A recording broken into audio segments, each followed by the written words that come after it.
मातरम।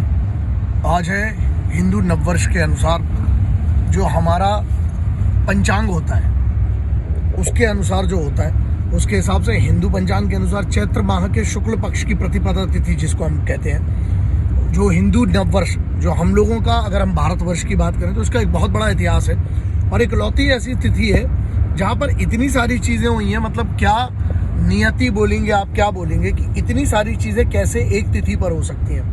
ये कमाल है। जो जब मैं कहता हूँ ना कि कुछ चीज़ें इंसिडेंट नहीं होती हैं, कुछ चीज़ें ऐसा होती हैं जो नियति, जो विधान होता है। जैसे हमारे इधर जो है कि इसका मंगल अगर आप माने, जैसे मंगलवार को शुरुआत हो रही है ये, तो आज से जो नववर्ष शुरू हो रहा है इसका जो स्वामी रहेगा वो मंगल रहेगा। तो आप थोड़ा पढ़िएगा, इसमें बड़ा आपको समझ में आएगा कि क्या करना चाहिए क्या नहीं करना चाहिए। सत्युग का जो प्रारंभ है, सत्युग का प्रारंभ आज ही हुआ था। ब्रह्मा जी ने जो पूरे ब्रह्मांड की संरचना की थी, जैसे सृष्टि की संरचना हम कहते हैं, युगादि सृष्टि का प्रथम दिन बोलते हैं उसको, वो आप सोचिए आज ही के दिन है। नवरात्रि की घट स्थापना होती है, ध्वजारोपण जो होता है वो होता है। संवत्सर का पूजन जो होता है वो किया जाता है हमारे। तो एक ही चीज़ हो गई। आप एक तीसरी चीज़ अगर हम देखें, जो वानर राज थे, कौन, सुग्रीव के बड़े भाई अंगद के पिताजी, महाबली बहुत ताकतवर व्यक्ति थे।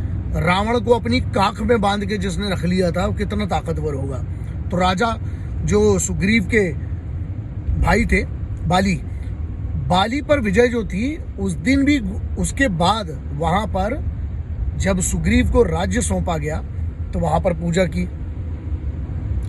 भगवान प्रभु श्री राम ने हमारे।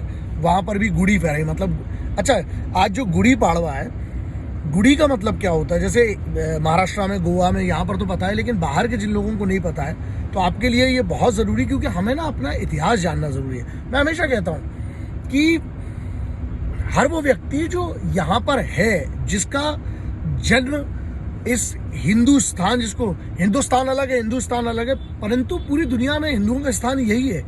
तो यहाँ पर सभी पर वो नियम लागू होता है, तो सभी होंगे, क्योंकि सबके जो पूर्वज थे वो यही थे, हिंदू ही थे। तो यहाँ पर बात होती है, मैं हर धर्म का सम्मान करता हूँ, मैं हमेशा कहता हूँ, लेकिन रही बात जहाँ नववर्ष अंग्रेजों वाला ढकचिक पकचिक, वो नहीं, क्योंकि उनको तो पता ही नहीं उनका इतिहास क्या है। क्या इतिहास है, बस 31 तारीख के बाद 1 जनवरी आ गई।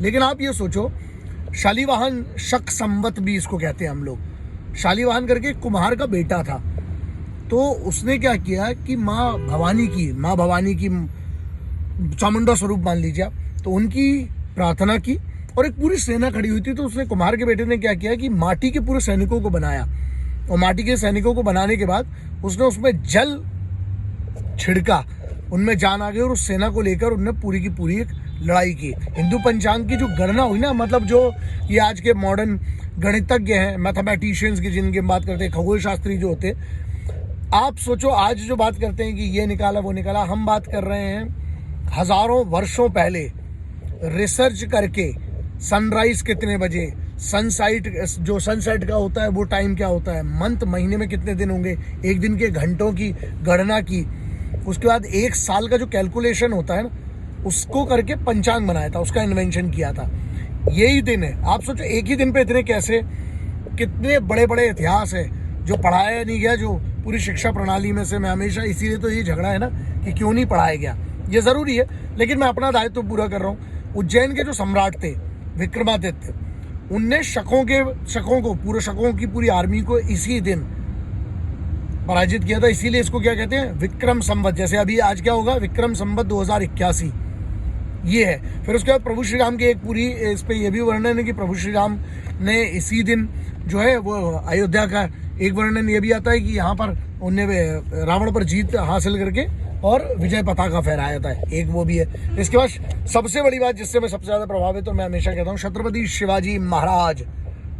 शिवाजी महाराज, उन्होंने मुगलों पर सबसे बड़ी विजय जो थी वो हासिल की थी, और हिंदवी स्वराज्य का जो कॉन्सेप्ट था, हिंदवी स्वराज्य का कॉन्सेप्ट की स्थापना की थी, और उस दिन गुड़ी फहराई थी, मतलब पताका।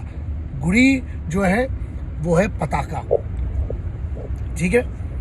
और पाड़वा जो है, आप अगर ये समझ गए ना, तिथि जो है पाड़वा, तो यहाँ पर ये है कि आप सोचिए कि हमें ये इतिहास क्यों नहीं बताया गया। लेकिन कोई बात नहीं, वो जो शिक्षा प्रणाली है, बहुत सारी चीज़ें, बदलाव और आएगा है, लेकिन और आएगा, लेकिन हम सबको उसका हिस्सा बनना पड़ेगा अपने अपने स्तर पर। तो मैं सभी उन लोगों को जो आज हमारी नवरात्रि के प्रथम दिवस को, जिसको हम हिंदू पंचांग के अनुसार से चैत्र माह के शुक्ल पक्ष की प्रतिपदा तिथि कहते हैं, उस के अनुसार हिंदू नववर्ष की बहुत बहुत शुभकामनाएं देता हूँ। सबका सम्मान कीजिए, अपने माता पिताजी का सम्मान कीजिए, संविधान का सम्मान कीजिए, मिलकर रहिए, पानी बचाइए, पेड़ लगाइए, आने वाली पीढ़ियों के लिए कुछ छोड़ कर जाइए अच्छी चीज़ें, जिससे उन्हें गर्व हो सके कि हम इस राष्ट्र में पैदा हुए हैं, हम बहुत गर्व से सभी मिलकर भारतीय हैं, सनातनी हैं। जय हिंद, वंदे मातरम, इंकलाब जिंदाबाद, भारत माता की जय।